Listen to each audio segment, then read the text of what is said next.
Mass ఎప్పుడు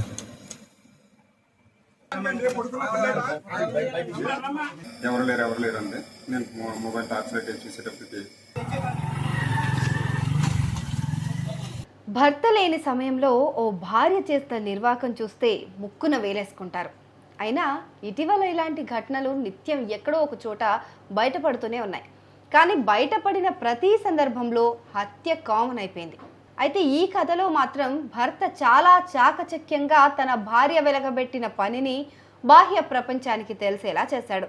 వారిద్దరూ ఏకాంతంగా ఉన్న సమయంలో రెడ్ హ్యాండెడ్గా పట్టుకొని పోలీసులకు అప్పచెప్పాడు.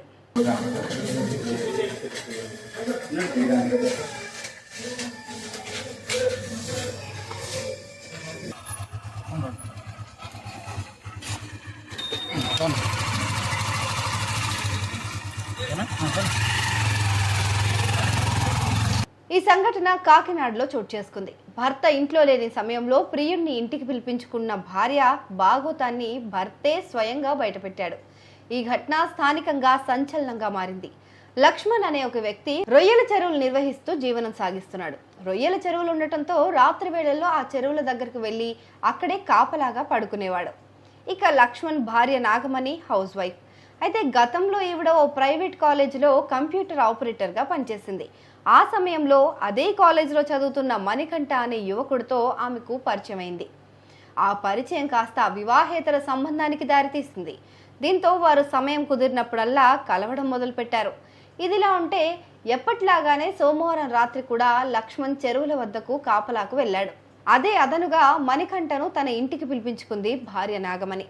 అయితే తన భర్త లక్ష్మణ్ ఎలాగో ఉదయం వస్తాడు కదా అని మణికంఠను అక్కడే ఉండమని చెప్పింది. దీంతో ఇద్దరూ వారి బెడ్రూమ్లోనే పడుకున్నారు. కానీ రొయ్యల చెరువు దగ్గర కరెంట్ లేదు. దీంతో మంగళవారం తెల్లవారుజామున 3ంటికే లక్ష్మణ్ ఇంటికి చేరుకున్నాడు.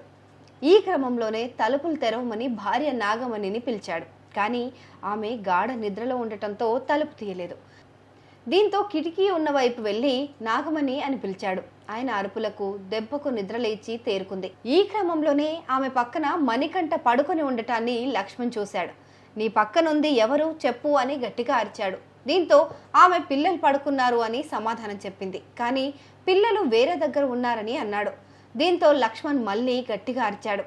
ఎందుకలా గొడవ చేస్తావు, ఎవరూ లేరని చెప్తున్నా కదా అని అంటూనే మణికంఠను దాచే ప్రయత్నం చేసింది. కానీ భార్యపై నమ్మకం లేకపోవడంతో వెంటనే ఇంటికి 2 వైపులా ఉన్న తలుపులను లాక్ చేశాడు. లాక్ చేసి వెంటనే పోలీసులకు సమాచారం ఇచ్చాడు.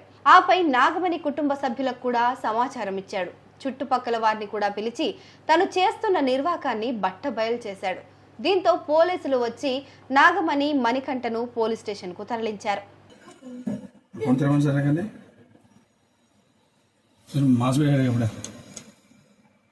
లక్ష్మణ్ అండి.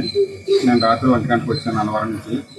నేను చెరువులు చేస్తాను, చెరువులు తీసుకుని వచ్చాను. 1 గంటకు పెరగడం తినేసి చెరువుల దగ్గరికి వెళ్ళి నేను మార్నింగ్ 7 గంటలకు వస్తాను, నాకు లంచ్ రెడీ చేసి పెట్టంటే సరే బాబు అని చెప్పేసి అండి. సో అక్కడ నేను చెరువుల దగ్గరికి వెళ్ళిన తర్వాత అక్కడ కరెంట్ లేదు. సీడేమో శాంపుల్ కింద చెరువులో కట్టేసి సరే ఇంటికి ఫ్రెష్ అయ్యి ఇక్కడ పడుకుని పొద్దున్న వెళ్దాం అని చెప్పి ఇంటికి వచ్చినప్పుడు తలుపులన్నీ చేస్తున్నాయి. ఫోన్ చేస్తే ఫోన్ లిఫ్ట్ చేయలేదు. బెడ్రూమ్ విండో దగ్గరికి వెళ్ళి విండో ఓపెన్ చేస్తే ఫోన్ చేస్తుంటే ఎత్తట్లేదు. అదే అని గట్టిగా వస్తే అప్పుడు వేసింది. పక్కన ఎవరున్నారా అంటే ఎవరు లేరు పిల్లలు అన్నారు. పిల్లలు ఇద్దరు ఇక్కడ ఉన్నారు కదా అని ఎవరంటే ఎవరు లేరు అండి. నేను మొబైల్ టార్చ్ లైట్ చూసేటప్పటికి ఎవరు లేరు నువ్వు కావాలని అర్థం చేసేస్తున్నాను, నీకు మర్చిపోయిందా తెచ్చెక్కిందా అర్ధరాత్రిలో వచ్చి ఏకరాత్రం అన్నారు. అదే స్పీడ్లో నేను ఆ డోర్ ఈ డోర్ లాక్ చేసేసి మా ఇంటి వంటని అందరికీ పిలిచాను. తర్వాత అన్నయ్యలకి వాళ్ళ అమ్మాయి వాళ్ళ నాన్నగారికి తమ్ముడికి వాళ్ళందరికీ ఫోన్ చేసి పిలిపించాను. ఎన్నేళ్ళు బట్టి వస్తున్నాడు అబ్బాయి? ఈ అబ్బాయి అయితే తను పిఎస్ఆర్ లా కాలేజీలో కంప్యూటర్ ఆపరేటర్గా చేసేది. అప్పుడు తను స్టూడెంట్. అందులో స్టూడెంట్ అంతకుముందు అందరూ స్టూడెంట్స్లే కదా, ఫోన్ చేస్తుంటారు మీరు ఎగ్జామ్ ఎప్పుడు, ఫైన్ ఫీజు ఎప్పుడు, అది ఇది అని అడిగేవారు. అలాగే అడుగుతాను ఉండేవారు.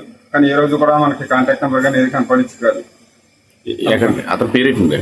ఈ అబ్బాయి పేరు మణికంఠ అండి. ఇక్కడ రామారావుపేట అంటండి.